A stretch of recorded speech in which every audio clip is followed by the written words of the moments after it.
বিশ্বের অনেক মানুষের কাছে স্বপ্নের দেশ কানাডা। সেই স্বপ্নকে বাস্তবায়ন করতে অনেক কাঠখড় পুড়িয়ে কানাডায় পাড়ি দেন বিশ্বের অসংখ্য মানুষ। উচ্চ শিক্ষা ও উন্নত জীবনের আশায় প্রতি বছর বাংলাদেশ থেকেও পাড়ি জমান অসংখ্য শিক্ষার্থী ও অভিবাসন প্রত্যাশী বাংলাদেশি। তবে এবার শিক্ষার্থী এবং বিদেশ কর্মীদের দুঃসংবাদ দিল দেশটির সরকার।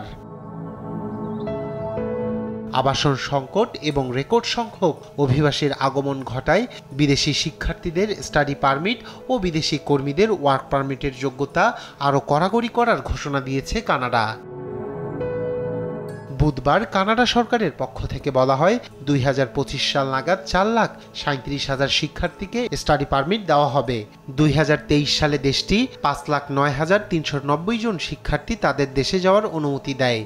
চলতি বছর প্রথম 7 মাসে 1,75,920 জন শিক্ষার্থী কানাডায় যাওয়ার অনুমোদন পেয়েছে বলে জানায় দেশটি। এ বছরের এপ্রিলে কানাডায় অস্থায়ী বাসিন্দা ছিল মোট জনসংখ্যার 6.8%। দেশটির সরকার চায় এটি 5% নামিয়ে আনতে। বার্তা সংস্থা এএফপির প্রতিবেদন বলছে, বর্তমানে জনমত জরিপে পিছিয়ে কানাডার প্রধানমন্ত্রী জাস্টিন ট্রুডোর লিবারেল সরকার। চলতি সপ্তাহে একটি গুরুত্বপূর্ণ উপনির্বাচনে হেরে যায় দলটি। এরপরই কানাডা সরকার বিদেশি শিক্ষার্থী এবং কর্মী কমানোর এই পরিকল্পনার ঘোষণা করল।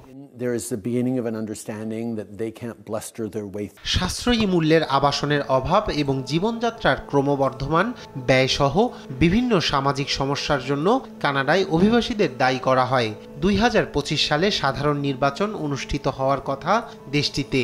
এর আগে অভিবাসন নীতি কানাডার রাজনীতিতে একটি গুরুত্বপূর্ণ ইস্যু হয়ে দাঁড়িয়েছে। তাই এই ইস্যুকে পুঁজি করে নির্বাচনী মাঠে ভালো করতে চায় ট্রুডো সরকার, এমনটাই মনে করছেন বিশ্লেষকরা।